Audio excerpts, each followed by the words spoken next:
What's up mga VisLog? Welcome to Visayang Tagalog channel. So today's video, na-miss ko kasi yung tindahan ni Uncle na nagluluto ng chicken chop. Kaya gagawa tayo ng sarili kong version ng chicken chop with mushroom sauce. So tingnan natin pagaling. Let's do this!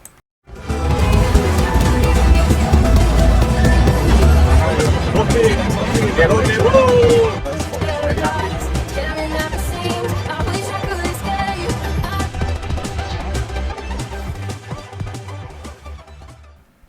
Here's the ingredient for the chicken chop with mushroom sauce. We have boneless chicken, potato, asparagus, lime, onion, garlic, butter, mushroom, beef cube, flour. We need also olive oil, avocado sauce, pepper, and rosemary.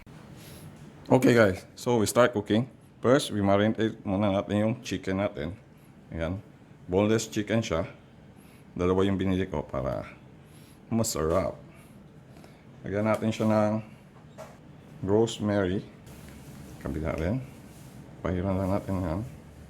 Black or white pepper. Ito lime. Masahin lang natin yan. Then, other one. Same thing. At the same time, lagyan rin natin siya ng soy sauce. Babad natin siya ng soy sauce.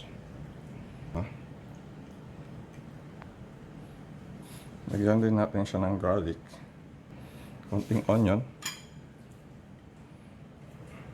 And at the same time, lagay tayo ng abalone sauce. Konti. The rest, pwede na rin natin lagay yung naiwang lime. Imamarinate natin siya po about 15 to 30 minutes. So, we start cooking. Kailangan natin ng mantika. Kailangan natin yung potato. Fried lang. So guys, pagluto na yung ating potato, pwede natin siyang hanguin. Tapos, pwede nating prito rin yung ating onion ring. Pang design. Pagluto na yung onion ring natin, pwede na siyang hanguin. Next, pwede natin igisa yung ating garlic, onion, para sa ating gravy.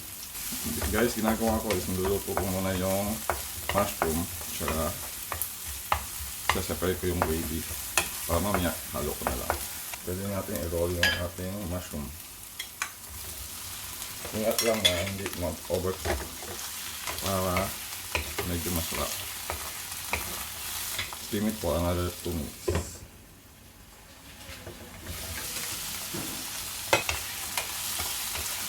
And guys, pag medyo maluto na siya, pwede natin siyang hanguin. Next, we start cooking our gravy. Lagay natin yung ating butter. Dissolve the butter. Once na-dissolve na natin yung butter, pwede na natin ilagay ang ating beef cube pang palasa.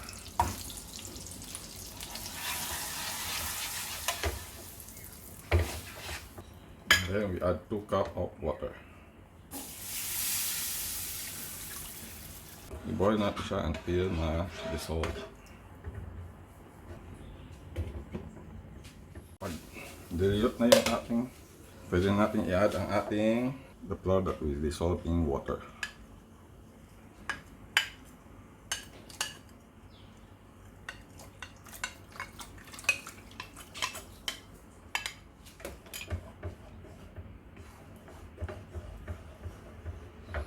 You add a little bit soy sauce para mag-dark siya.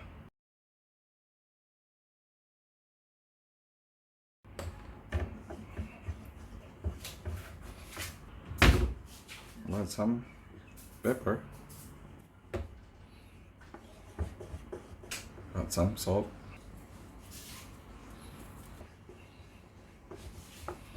Pag constantly na yung ano niya, sauce niya, pwede na natin ilagay yung ating mushroom. Ayan.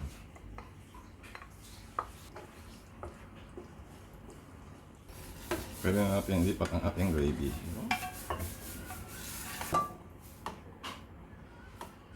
So, luto na ating gravy. Pwede na natin yung ating chicken. Ayan.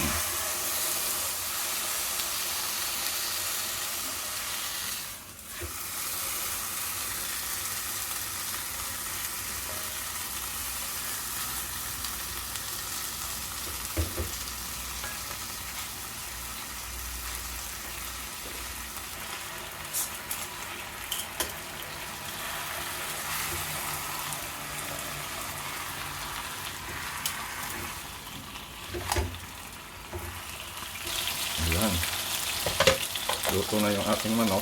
Kaya natin siyang hanapin.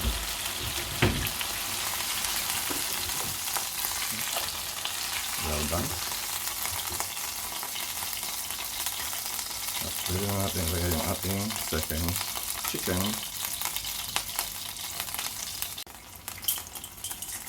So, yung pinagprituhan natin, pwede na natin i-roll yung ating asparagus.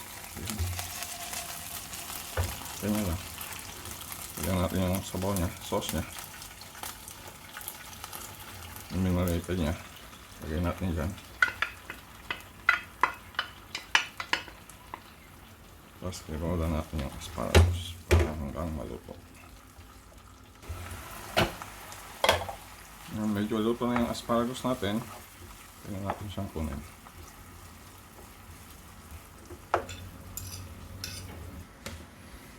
Decoration na natin. Lagyan natin ang onions on top.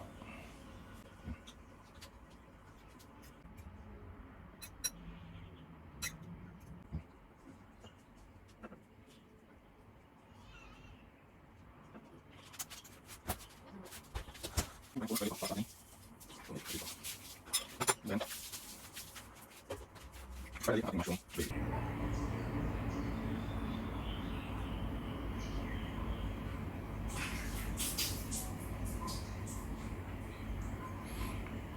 So, ito na ating dish. Chicken chop with mushroom sauce. So, for more videos, please like and subscribe my channel and click the bell button below for notification para ma-updated kayo sa aking mga bagong video. Thanks for watching guys. That's it na. Bye!